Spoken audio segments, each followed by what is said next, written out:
ভিতরে তো কেউ নাই। আশা কই? আশা কি আপনি নিয়ে যান নাই? আমি অফিসে লেট হয়ে গেছে, মাত্র আসলাম এখানে। আশা তো অনেক আগে বেরিয়ে গেছে। কার সাথে গেছে? তা তো বলতে পারলাম না।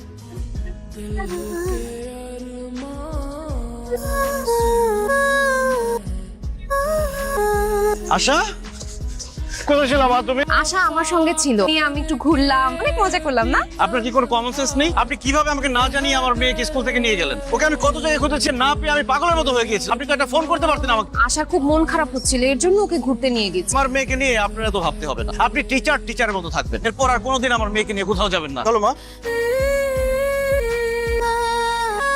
এবার তুই একটা বিয়ে করে ফেল। আরে আমি তো বিয়ে করতেই চাই, কিন্তু আমার মেয়েই তো আমাকে বিয়ে করতে দেয় না। কোনো মেয়ে চায় না তার মায়ের সংসারে অন্য কোনো মেয়ে আসুক। তুই আশাকে না জানিয়ে অন্য একটা মেয়েকে বিয়ে করে ফেল। আমি শুরু করি, আমরা দেখ।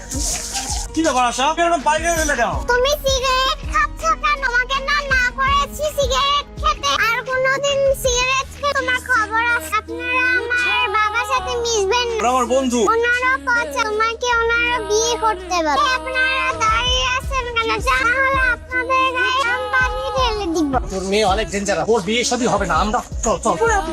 তোমার বাসায় আসবো, তোমাকে দেখে নিচ্ছি।